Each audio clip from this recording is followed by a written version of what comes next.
ਤੇ ਅੱਜ ਜੀ ਅਸੀਂ ਬਣਾਉਣ ਲੱਗੇ ਸੀ ਹਲਵਾ। ਅੱਛਾ ਜੀ, ਆਪਾਂ ਨੇ ਘਰ ਛੱਡੀ ਸੀ ਫਰਮਾਇਸ਼ ਤੇ ਮੈਂ ਕਿਹਾ ਆਪਾ ਜੀ ਕਿ ਫਿਰ ਜਿਹੜਾ ਨਾ ਸੂਜੀ, ਚਲੋ ਉੱਠੋ ਤੇ ਸੂਜੀ ਨੂੰ ਸਾਫ਼ ਕਰੋ, ਲੇਕਿਨ ਬਸ ਮੂੰਹ ਵਿੱਚੋਂ ਨਿਕਲਣਾ ਸੀ। ਤੇ ਖੈਰ ਮੈਂ ਤੁਹਾਨੂੰ ਅੱਗੋਂ ਕੁਛ ਨਹੀਂ ਦੱਸਦੀ, ਸਾਰੀ ਗੱਲਬਾਤ ਨਾ ਤੁਹਾਨੂੰ ਆਪਾ ਹੀ ਦੱਸਾਂ। ਹਾਂਜੀ ਦੱਸੋ ਆਪਾ ਜੀ। ਹਾਂਜੀ, ਅਸਲਾਮ ਵਾਲੇਕੁਮ। ਤੁਸੀਂ ਵੇਖ ਰਹੇ ਨੇ ਦੇਸੀ ਵਲੌਗ।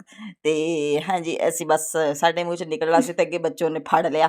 ਹਾਂ, ਕਰ ਲਈ, ਮੇਰੀ ਭੈਣ ਨੇ ਮੈਨੂੰ ਜਵਾਬ ਦਿੱਤਾ, ਜੀ ਆਪਾ ਜੀ ਚਲੋ ਉੱਠੋ ਤੇ ਤੁਸੀਂ ਆਪੇ ਸੂਜੀ ਬਣਾਓ ਛਾਣੋ। ਹਲਵਾ। ਹਾਂ, ਕਿਉਂ ਕੰਮ ਸੀ।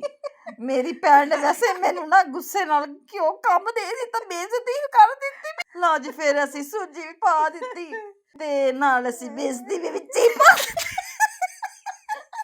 ਫਿਰ ਉਹਨੂੰ ਕੀਤਾ ਬਰਾਉਨ। ਫਿਰ ਅਸੀਂ ਉਹਨੂੰ ਭੁੰਨਣ ਲੱਗੇ, ਬੇਇੱਜ਼ਤੀ ਨੂੰ ਵੀ ਤੇ ਸੂਜੀ ਨੂੰ ਵੀ। ਰਲ ਮਿਲ ਕੇ ਫਿਰ ਅਸੀਂ ਕਹੋਗੇ ਸੂਜੀ ਦਾ ਰੰਗ ਵੀ ਰੱਤਾ ਹੋ ਗਿਆ ਤੇ ਸਾਡਾ। ਹਾਂਜੀ, ਫਿਰ ਸੂਜੀ ਭੁੰਨਦੇ ਭੁੰਨਦੇ ਅਸੀਂ ਵੀ ਰੱਤੇ ਹੋ ਗਏ ਤੇ ਸੂਜੀ ਵੀ ਰੱਤੀ ਹੋ ਗਈ।